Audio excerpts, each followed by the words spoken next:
Hello,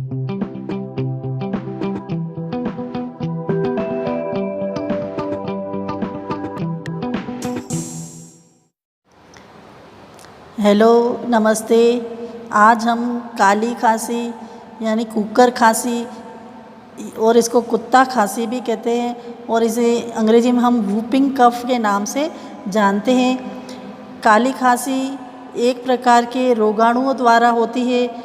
यह विशेषकर बालकों को होती है। वैसे तो यह किसी भी उम्र के लोगों को हो सकती है, लेकिन विशेषकर ये बालकों को होती है और यह 15 दिन तक चलती है और इसके लक्षण 10 दिन बाद प्रकट होते हैं। और काली खांसी 3 रूप में होती है। पहले ये बालकों को हल्की हल्की खांसी उठती है और यह खांसी अधिकतर रात्रि के समय होती है। इसके पश्चात ये 10 दिनों तक तीव्र चलती रहती है।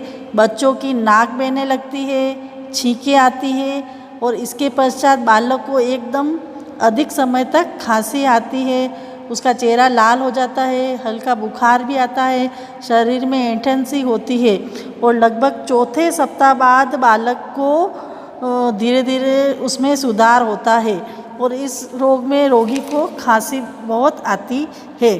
और इस खांसी को कुत्ता खांसी भी कहते हैं, क्योंकि ये जब रोगी या बालक जब भी खांसता है तो थोड़े कुत्ते के हाँफने जैसे हूँ हूँ की आवाज़ आती है, तो इसे कुत्ता खांसी भी कहते हैं। इस रोग की रोकथाम के लिए बालकों को काली खांसी के लिए टीके लगवाने चाहिए, क्योंकि इसका टीका उपलब्ध है। श्वसन तंत्र में एक बेहद संक्रमण होता है और इन्फेक्शन होता है, जो टीके के द्वारा ही हम रोक सकते हैं। और इस रोगी के बालकों को स्वस्थ बालक से अलग रखना चाहिए। जब भी यह रोग किसी बालक को हो जाए तो उसे दूसरे बालकों से दूर रखना चाहिए। इसके लिए एक अलग से कमरे की व्यवस्था होनी चाहिए, साफ सफाई का ध्यान रखना चाहिए और बालक को इधर उधर थूकने नहीं देना चाहिए। डस्टबिन वगैरह रखना चाहिए और बालक के पास कोई कपड़ा अथवा हमें रुमाल रखना चाहिए। मतलब साफ सफाई का ध्यान रखना चाहिए और दूसरे बच्चों को भी इससे दूर रखना चाहिए। और यह एक संक्रामक बीमारी है जो कि एक प्रकार के जीवाणु से उत्पन्न होती है। इस जीवाणु को बॉर्डेरेला पर्टुसिस कहते हैं।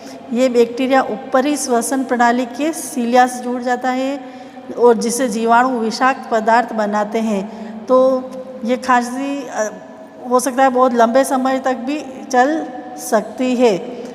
तो इस खांसी से बचाव के लिए बच्चों को इसका टीका अवश्य लगाना चाहिए। धन्यवाद।